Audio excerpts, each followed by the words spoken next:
مقدس میں ذکر فرمایا ہے. سورت کا نام ہے سورہ حامیم السجدہ، جو 20واں پارہ ہے اور آیت نمبر 33. اللہ فرماتے ہیں وَمَنْ أَحْسَنُ قَوْلًا مِّمَّنْ دَعَا إِلَى اللَّهِ وَعَمِلَ صَالِحًا وَقَالَ إِنَّنِي مِنَ الْمُسْلِمِينَ. کسی جماعت پارٹی کو اختیار کرنے سے پہلے اگر یہ 3 شرطیں دیکھ لی جائیں، پرکھ لیا جائے ان 3 اصولوں پہ، تو کبھی بھی وہ ناکام نہیں ہوتا ہے، نامراد نہیں ہوتا ہے، کبھی بھی خطا نہیں کھاتا ہے. پہلا اصول یہ ہے، اللہ اکبر، یہ بات تو بڑی لمبی ہے لیکن اللہ تعالی سمجھانے کے انداز پہ قربان جاؤں. یہ 3 ہی اصول اللہ کریم نے ایک آیت میں بند کر دیے. ایک ہی آیت میں 3 اصول اللہ نے بیان فرما دیے. پہلا اصول وَمَنْ أَحْسَنُ قَوْلًا مِّمَّنْ دَعَا إِلَى اللَّهِ وَعَمِلَ صَالِحًا وَقَالَ إِنَّنِي مِنَ الْمُسْلِمِينَ. پہلا اصول اللہ کریم نے بیان کیا وَمَنْ أَحْسَنُ، اور اس سے بہترین کلام کس کا ہو سکتا ہے، کس کا اچھا کلام اس سے ہو سکتا ہے، مِّمَّنْ دَعَا إِلَى اللَّهِ، جو لوگوں کو اللہ کی طرف بلانے والا ہو، دنیا کی پارٹی کی طرف نہیں، ذات کی طرف نہیں، ووٹوں کی طرف نہیں، نوٹوں کی طرف نہیں، مال کی طرف نہیں، دولت کی طرف نہیں، دنیا کی شہرت کی طرف نہیں، دنیا کی نمود و نمائش کی طرف نہیں. ممن دعا الی اللہ. گویا پہلا اصول یہ ہوا کسی جماعت کو پرکھنے کا کہ اس کی دعوت کو دیکھا جاتا ہے کہ وہ دعوت دینے والا کس طرف دعوت دے رہا ہے. اگر وہ ذات کی طرف دعوت دے رہا ہے، اپنی کامیابی کی طرف دعوت دے رہا ہے، گویا آپ اس جماعت سے ملیں گے تو خطا کھائیں گے، ناکام ہوں گے. وَمَنْ أَحْسَنُ قَوْلًا مِّمَّنْ دَعَا إِلَى اللَّهِ وَعَمِلَ صَالِحًا. اور دوسری شرط دیکھی جاتی ہے اس جماعت کے ورکروں کا کردار، یا اس کا کردار کیا ہے، اخلاق کیا ہے اس جماعت کے. اگر اخلاق میں بدتر ہے تو تم بھی ملو گے، تو فرمایا تم خطا کھاؤ گے، ناکام ہو جاؤ گے. اور تیسری شرط فرمایا وَقَالَ إِنَّنِي مِنَ الْمُسْلِمِينَ. تیسری شرط یہ ہوتی ہے کسی جماعت اور پارٹی کو پرکھنے کی کہ دیکھا جاتا ہے کہ اس جماعت کا دعویٰ کیا ہے، کیا دعویٰ کرنے والی ہے. ایک یہ ہوا کہ دعوت کیا ہے اس جماعت کی. نمبر 2 اس کا کردار کیا ہے، ان کے ورکروں کا، اس کے لیڈر کا کیا کردار ہے. نمبر 3 اس کی دعویٰ کیا ہے اس جماعت کا. یہ تینوں چیزیں دیکھی جاتی ہیں. یہ میرے سامنے سورت کا نام ہے سورہ یوسف اور 13واں پارہ کھلا ہوا ہے. اللہ تیرے سمجھانے کے انداز پہ قربان جاؤں گا. اللہ کریم نے یہ 13ویں پارے کے اندر فرمایا سورہ یوسف اور آیت نمبر 108. یہاں پہ انداز کیا ہے، فرمایا اللہ کریم نے قل، میرا پیغمبر کہہ دیجئے ان کو اعلان کر دیجئے نا، ہذہ سبیلی، یہ میرا راستہ ہے. اور مفسرین نے فرمایا اللہ کے رسول صلی اللہ علیہ وسلم نے قرآن کی طرف اشارہ کر کے فرمایا قل ہذہ سبیلی، یہ قرآن میرا راستہ ہے، میرا راستہ یہ قرآن ہے. فرمایا ادعو الی اللہ، میں لوگوں کو دعوت دیتا ہوں اس اللہ کی طرف، اللہ والے راستے کی طرف تمہیں دعوت دیتا ہوں. کیسے؟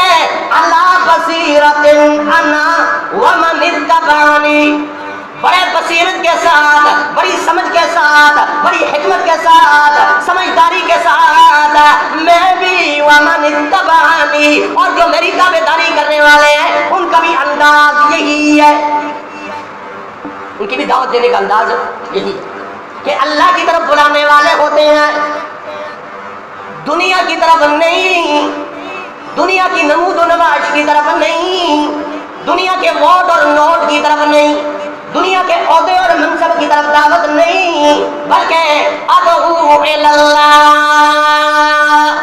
اللہ کی طرف دعوت دینے والا، اللہ اکبر۔ اور جس دنیا کی طرف یہ دعوت دے رہے ہیں، دنیا کی طرف بلا رہے ہیں، ان کی ذرا مثال سنیں نا۔ یہ سورت کا نام سورہ یونس اور 11واں پارہ کھلا ہوا ہے۔ اللہ تیرے سمجھانے کے انداز پہ قربان جاؤں نا۔ یہ سورہ یونس اور 11واں پارہ اور آیت نمبر 24، فلا انما مثل الحیات الدنیا کماء، یہ دنیا کی مثال ہے، فرمایا اللہ کریم نے فرمایا کماء، پانی کی طرح ہے۔ اللہ کون سا پانی؟ دریاؤں کا پانی، صحرا کے اندر کوئی چشمہ ابل آیا کیا اس کا پانی؟ اللہ نہروں کا پانی، سمندروں کا پانی، فرمایا نہیں، کماء، پانی کی مثال ہے، انزلناہ من السماء، جو آسمانوں سے نازل ہوتا ہے، گویا بارش کا پانی۔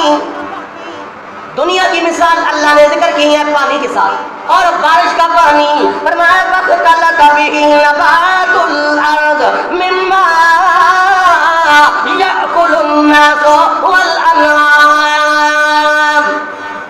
فرمایا آسمان سے پانی برسا، زمین نے جذب کر لیا، زمین نے اپنے اندر جذب کر لیا، اور زمین کے اندر سے پھل بوٹے نکلے، سبزہ نکلا، پھل نکلے، اور اس میں سے فصلیں نکلی، اور اللہ کریم فرماتے ہیں مما یأکل الناس، اس میں سے لوگ بھی کھاتے ہیں، یعنی وہ پھل جو لوگ کھاتے ہیں، وہ فصلیں لوگ کھاتے ہیں، وہ غلہ جو لوگوں کے استعمال میں ہوتا ہے، والانعام، اور جو پائے بھی کھاتے ہیں، یعنی فصلیں اس میں سے دانہ آپ کھا لیتے ہیں، اور جو بھوسا بچتا ہے وہ تمہارے جانور کھاتے ہیں، یا گھاس پھوس اگتا ہے وہ تمہارے جانور بھی کھاتے ہیں، لیکن سوچ کرو نا، آسمان سے پانی ایک برسا، رنگ بھی اس کا ایک، یہ اللہ سمجھانا چاہتے ہیں کہ آسمان سے جو پانی برسا اس کا رنگ بھی ایک، ذائقہ بھی چکھو تو ایک، لیکن کتنی تبدیلیاں اس میں سے آئیں، پھل نکال رہا ہے اللہ مختلف قسم کے زمین سے، اور فصلیں مختلف قسم کی اگتی ہیں، اور اسی زمین سے گھاس بھی اگتی ہے، اور بھی جڑی بوٹیاں جو اگتی ہیں۔ فرمایا انسان اس میں سے کھاتا ہے، ان فصلوں میں سے، پھل میں سے، اور جو بھوسا بچ جاتا ہے اس میں سے جانور کھاتا ہے۔ اور اللہ فرمایا حتی اذا اخذت الارض زخرفها وزینت وظن اہلها انہم قادرون علیہا، خشک سالی شروع ہو گئی، بارشیں نہیں ہو رہی ہیں، لوگ دعائیں کرواتے ہیں جناب دعا کرو جی بارش ہو جائے، خشک سالی ہو گئی ہے، اپنے گناہوں کی معافی مانگی جاتی ہے اور دعا کی جاتی ہے۔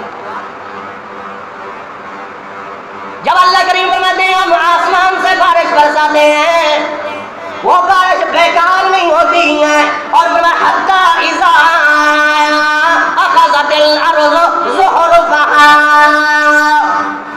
زمین کے اوپر اللہ کریم ایسے پھل نکالتے ہیں، ایسی فصلیں نکالتے ہیں، ان کا ایسا سبزہ ہوتا ہے کہ گویا جب سبزہ ہوتا ہے تو آپ نے دیکھا ہوگا، اور گویا ایسا لگتا ہے کہ زمین نے ہار اور سنگار کیا ہوا ہے، قالینیں بچھی ہوئی ہیں، بڑا خوبصورت لگتا ہے، زمین کا مالک بڑا خوش ہوتا ہے کہ زمین لہلا رہی، اس کے اندر فصل لہلا رہی ہے، پھل لگ رہے ہیں، بوٹے اگ رہے ہیں، بڑا خوش ہوتا ہے۔ وَظَنَّ أَهْلُهَا، اور اس کا یہ مالک یہ گمان کرتا ہے کہ أَنَّهُمْ قَادِرُونَ عَلَيْهَا، اللہ اکبر، کہ اس پہ اب قدرت رکھنے والا ہے، کچھ دنوں کے بعد یہ پکنے والی ہے، اور کاٹ کے میں اپنے سٹوروں کے اندر اسے سٹور کر لوں گا، محفوظ کر لوں گا، غلے کے ڈھیر لگ جائیں گے، میرے قرضے اتر جائیں گے، میرے پریشانیاں دور ہو جائے گی،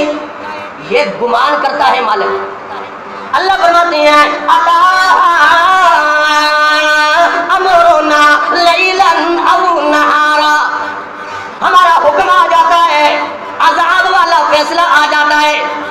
اللہ فرماتے ہیں وہ فیصلہ چاہے میں رات کو بھیجوں میری مرضی، چاہے دن کو بھیجوں میری مرضی، کوئی پوچھنے والا نہیں ہے اللہ سے۔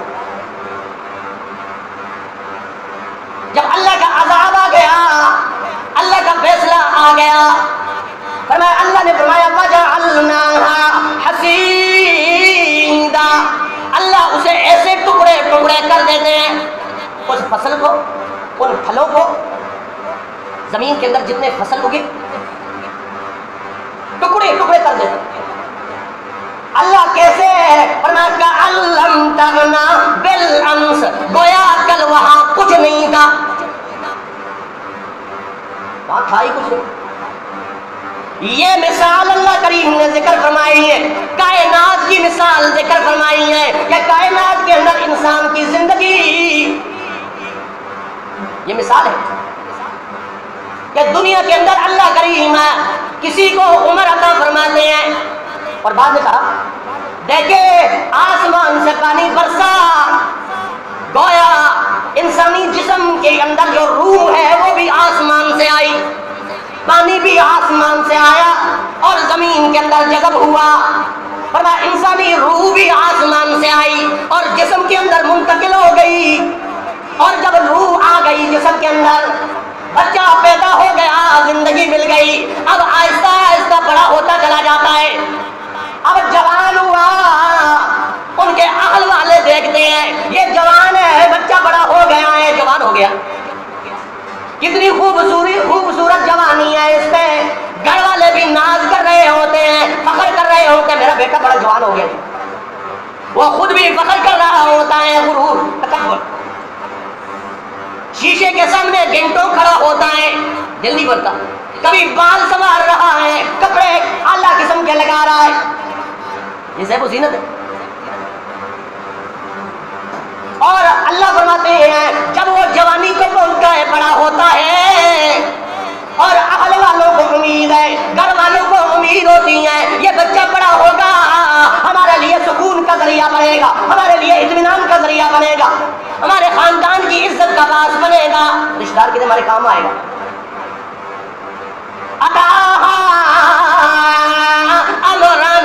امرنا، ہمارا حکم آ جاتا ہے، لیلن او نہارا، دن یا رات کو ہمارا حکم آ گیا، اور وہ جان پہ موت آ گئی۔ ہمارا ایک دوست تھا، اس کے بیٹے نے ہمارے دوست نے اپنے بیٹے کو پڑھایا، مال خرچ کیا، دولت خرچ کی، اور ڈاکٹر بنایا، اب ڈاکٹر بنا، اب وہ ڈگری لے کر واپس گھر آ رہا تھا، راستے کے اندر ایکسیڈنٹ ہوا اور بچہ ہو گیا، اب سر پہ ہاتھ رکھ کے روتا بھی رہا اور کہتا ہے مجھے کیا حاصل ہے، اس سے کچھ مجھے امیدیں تھی کہ میرے لیے سکون کا ذریعہ بنے گا، اطمینان کا ذریعہ بنے گا۔ اللہ کریم فرماتے ہیں جب یہ فیصلہ آ جاتا ہے اللہ کی طرف سے اور موت کا فیصلہ ہو جاتا ہے تو وہ ساری کی ساری امیدیں دری کی دری رہ جاتی، وہ جوان دنیا سے چلا جاتا۔ اس لیے دنیا میں آنے کی ترتیب تو ہے لیکن دنیا سے جانے کی ترتیب نہیں ہے۔ دنیا میں پہلے دادا آتا ہے، پھر باپ آتا ہے، پھر اس کا بیٹا آتا ہے، پھر اس کا بیٹا آتا ہے، یہ ترتیب دنیا، لیکن جانے کی ترتیب نہیں ہے۔ دادا چرپائی پہ پڑا ہوا ہے، پوتا دنیا سے جا رہا ہے، باپ بیمار پڑا ہے اور بیٹا دنیا سے جا رہا ہے، بڑا بھائی ابھی موجود ہے، چھوٹا بھائی دنیا سے جا رہا ہے، یہ ترتیب ہے دنیا سے جانے کی. یہ ہے دنیا کی مثال.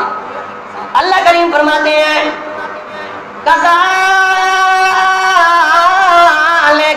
نُفَصِّلُ الْآيَاتِ لِقَوْمٍ يَتَفَكَّرُونَ. یہ مثال ہم کھول کھول کے بیان کر رہے ہیں ان لوگوں کے لیے جو فکر کرنے والے، جن کے دلوں کے اندر فکر ہے، جن کے دلوں کے اندر اللہ کا خوف موجود ہے کہ مرنا بھی ہے اور اللہ کے سامنے پیش ہونا. تو عرض یہ کر رہا تھا کہ پہلی چیز شرط یہ ہوتی ہے کسی پارٹی کے ساتھ، جماعت کے ساتھ ملنے کی، کہ اس پارٹی اور جماعت کی دعوت کیا ہے، کس طرف بلانے والا. اگر تو وہ دعوت اللہ کی طرف ہے تو آپ کا اس کے ساتھ ملنا، آپ کبھی خطا نہیں کھائیں گے، ناکام نہیں ہوں گے، نامراد نہیں ہوں گے. اگر اس شرط کو نہیں دیکھا اور کسی پارٹی یا کسی جماعت یا کسی تحریر کا حصہ بن گئے تو ناکام ہو جاؤ گے، نامراد ہو جاؤ گے، خطا کھاؤ گے. اس لیے اللہ کریم نے فرمایا پہلی شرط یہ ہے وَمَنْ أَحْسَنُ قَوْلًا مِّمَّنْ دَعَا إِلَى اللَّهِ وَعَمِلَ صَالِحًا. کہ دیکھنا چاہیے کہ وہ جماعت کی دعوت کیا ہے، اس سے بڑا اور بہترین کلام کس کا ہو سکتا ہے جو اللہ کی طرف لوگوں کو بلانے والا ہوتا ہے. اپنی ذات نہیں، اپنی نمود و نمائش نہیں، اپنی کامیابی نہیں، بلکہ اللہ کی طرف بلانے والا، دنیا کی طرف نہیں بلکہ آخرت کی طرف بلانے والا ہوتا ہے، اللہ کی طرف بلانے والا ہوتا ہے. یہ سورت کا نام سورہ حدید اور 27واں پارہ کھلا ہوا ہے. یہ آیت نمبر 20 اللہ نے ذکر فرمایا اعلموا انما الحیات الدنیا لعب ولہو. سن لو، جان لو، یہ دنیا کی زندگی کے اندر انسان کی 3 حالتیں ہوتی ہیں. دنیا کے اندر 3 حالتوں سے ہر انسان گزرتا ہے. یا بچپن آتا ہے انسان پہ، یا جوانی آتی ہے، یا تیسرا بڑھاپا آتا ہے. کئی بچے ایسے ہوتے ہیں بچپن میں فوت ہو جاتے ہیں، کئی ایسے ہوتے ہیں جوان ہو کر فوت ہو جاتے ہیں، کئی ایسے ہوتے ہیں کہ بڑھاپے کے اندر فوت ہو. فرمایا 3 مرحلے انسانی زندگی کے ہیں، اللہ نے تینوں کا ذکر کیا ہے. فرمایا انما الحیات الدنیا، جان لو یہ دنیا کی زندگی کا پہلا مرحلہ یہ ہوتا ہے وہ بچپن کا، بچپن نہ سمجھی کا دور. اللہ نے فرمایا لعب ولہو، کھیل اور تماشا ہوتا ہے. چھوٹے چھوٹے بچے کھیل رہے ہیں، کوئی پرواہ نہیں، دنیا میں کیا ہو رہا ہے انہیں کوئی پرواہ نہیں، کھیل رہے ہیں، تماشا کر رہے ہیں، کبھی ایک جگہ بھاگ رہے کبھی دوسری. اور فرمایا تھوڑا سا بڑے ہوئے وزینا، دوسرا مرحلہ انسان پہ آتا ہے وہ جوانی کا، جوان ہوتا ہے، جوان ہو گیا، یہ دوسرا مرحلہ. اب زیب و زینت کو نہیں چھوڑتا ہے. وَتَفَاخُرٌ بَيْنَكُمْ، اور ایک دوسرے سے بڑا ہونے کی کوشش کرتا ہے، بڑائی نہیں چھوڑتا. فلاں کے کپڑے اچھے ہیں میں بھی اچھے کپڑے پہنوں، فلاں کے پاؤں میں جوتا اچھا ہے اور میرے پاؤں میں بھی جوتا اچھا ہو. زیب و زینت کرتا ہے، اچھے کپڑے پہننے کی کوشش کرتا ہے، بال سنوارتا ہے، خوبصورت بننے کی کوشش کرتا ہے. یہ دوسرا مرحلہ ہے. اور تیسرا مرحلہ وَتَفَاخُرٌ فِي الْأَمْوَالِ وَالْأَوْلَادِ، اور ایسا مرحلہ بھی آتا ہے کہ انسان پھر کہتا ہے میری اولاد زیادہ ہو جائے، مال زیادہ ہو جائے. کبھی ایک زمین خریدی، کبھی دوسرا مکان بنایا، کبھی ایک جائیداد کی کوشش کی، کبھی دوسرے کی کوشش کرتا ہے کہ مال زیادہ ہو جائے. یہ بڑھاپے کا مرحلہ ہوتا ہے، بڑھاپے میں جا رہا ہوں. حضرت علی رضی اللہ تعالیٰ نے فرمایا بوڑھا آدمی بڑھاپے میں پہنچ جاتا ہے لیکن 2 ہرس ان کی ہمیشہ جوان رہتی ہے. ایک مال کی ہرس ہمیشہ جوان رہتی ہے، اور دوسری زندگی کی حیرت کہ ابھی تو میں کیا وقت دیکھا ہے، ابھی کیا وقت گزرا ہے، داڑھی سفید ہو گئی اور بال سر کے سفید ہو گئے، عمر دراز ہو گئی، پھر بھی اسے امید ہے کہ جی اجے میں کہ دیکھیں، مال کی حرص زیادہ ہے۔ اللہ کریم نے فرمایا کمثل غیث، اس کی مثال بھی ایک بارش کی طرح ہے، اعجب الکفار نباتہ، فرمایا جس طرح کسان اور زمیندار کو اپنی فصل بڑی اچھی لگتی ہے، کھیلاتی کھیتی بڑی اچھی لگتی ہے، فرمایا ثم یحیج، ہے جب وہ کچی فصل فترہ مصفرا، وہ زرد رنگ کی ہو جاتی ہے اور پک جاتی ہے، ثم یکون حطاما، پھر وہ زمیندار آ کے کاٹ لیتا ہے اور پھر اپنے استعمال میں لاتا ہے، اور بھوسا جانوروں کو ڈال دیا جاتا ہے اور غلہ کھاتا ہے، اور وہ کھانے کے بعد ریزہ ریزہ ہو جاتا ہے۔ انسانی زندگی بھی پیدا ہوا تھا، بچہ تھا، جوان ہوا، پھر بڑھاپا ہوا، پھر موت آ گئی، زمین بوس ہو گئی، ریزہ ریزہ ہو گیا، زمین کے ساتھ مل گیا۔ یہ انسانی زندگی کی مثال، جس زندگی کی خاطر آج کوشش کر رہا ہے، محنت کر رہا ہے، تو کسی جماعت کو دیکھتا ہے تو اس کا دعوت کیا ہے یہ دیکھنا پڑتا ہے، تب اس جماعت کے ساتھ ملو کہ دعوت کیا ہے۔ اگر اللہ کی طرف بلانے والا ہے تو اس جماعت کے ساتھ ملنا چاہیے۔ اور دوسری یہ ہے کہ دیکھنا چاہیے کہ اس کے ورکروں اور ان کے ماننے والے نمائندے ہیں اس جماعت کے، ان کا کردار کیا ہے، اخلاق کیا ہے۔ اگر تو اچھے اخلاق والے ہیں تو اس جماعت کے ساتھ ملو گے تو کامیابی ہے، اگر اس کے ورکر صحیح نہیں ہے، بد اخلاق ہے، تو اس جماعت کو بھی اختیار کرنے کی لوگ کوشش نہیں کرتے۔ اور تیسرا یہ ہے کہ اس کی جماعت کے دعوے کو دیکھنا جاتا ہے کہ وہ جماعت کا دعویٰ کیا ہے۔ اسی کو ذکر کیا اللہ کریم نے، فرمایا وَمَنْ أَحْسَنُ قَوْلًا مِّمَّنْ دَعَا إِلَى اللَّهِ وَعَمِلَ صَالِحًا وَقَالَ إِنَّنِي مِنَ الْمُسْلِمِينَ، اس سے اچھا کلام کس کا ہو سکتا ہے جو لوگوں کو اللہ کی طرف بلانے والا ہوتا ہے، وَعَمِلَ صَالِحًا، اور اپنا کردار بھی ٹھیک، اپنا کردار بھی ٹھیک اور دعویٰ بھی ٹھیک، وقال اننی من المسلمین، اور دعویٰ بھی ٹھیک ہے کہ میں مسلمان ہوں، اطاعت گزار ہوں، فرما بردار ہوں۔ اللہ سے دعا ہے اللہ قرآن و سنت پر عمل کرنے کی توفیق نصیب فرمائے۔ وآخر دعوانا ان الحمد للہ رب العالمین۔ سمجھدار فرمائے۔